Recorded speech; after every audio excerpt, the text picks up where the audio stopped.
আল্লামা সাঈদীর এই ত্যাগ, এই কোরবানি, তিনি ইচ্ছে করলে এরকম গদিতে গদ্দিনসীন হয়ে পীর সাহেব হয়ে থাকতে পারতেন।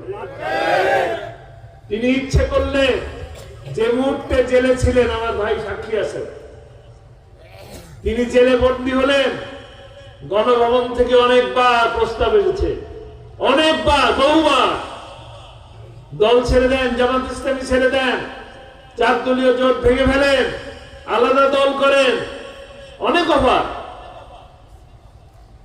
কোনো অসুবিধা হবে না, মামলা টামলা সব চলে যাবে।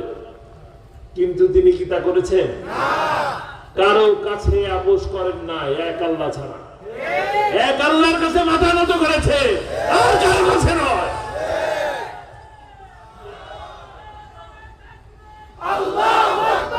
তাকে 13 বছর বন্দী রেখেছে। তার কি মর্যাদা দেখেন। তিনি, তার বিরুদ্ধে যিনি ফাঁসির রায় লিখলেন, তার কি অবস্থা হয়েছে? তার অবস্থা, ফাঁসির রায় লিখলেন যিনি, তিনি চলে গেলেন। আমি ফেসবুকে দেখলাম, গরু ছাগল বাঁধে যে দড়ি, সেই দড়ি দিয়ে টেনে হিসে নিয়ে যাচ্ছে। সম্মানিত হয়েছে? মর্যাদাবান হয়েছে? মর্যাদা কার বেশি?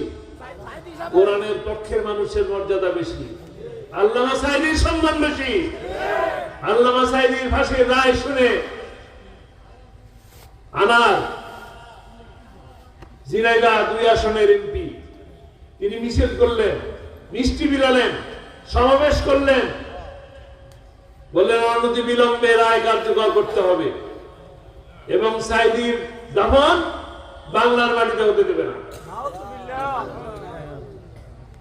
আনারের কি অবস্থা হয়েছে মনে আছে? আপনার জানা আছে কি? ভারতে তো বিষয় না, টয়লেটের কমোডে মর্যাদা বাড়ছে না কমছে? মর্যাদা কি আছে নাকি নাই? মানুষকে বড় বড় মূর্তি বানায় মর্যাদা পাওয়া যায় না।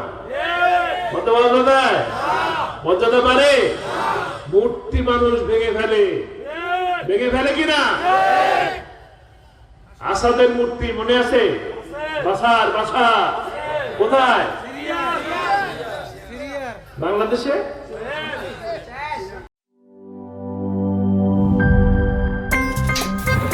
আমার একটা স্মার্ট সিদ্ধান্তে 25% গ্যাসের খরচ কমেছে। ভাবছেন কিভাবে? সাধারণ গ্যাস স্টোভ বদলে আমি এনেছি আরএফএল গ্যাস স্টোভ। এর সাইন্টিফিক নজল ও ব্রাস বার্নার ক্যাপ সমানভাবে তাপ ছড়িয়ে রান্না করে দ্রুত, তাই গ্যাসও বাঁচায় 25%, টাকাও বাঁচে 25%। আরএফএল গ্যাস স্টোভ, নিরাপদ ও গ্যাস সাশ্রয়ী।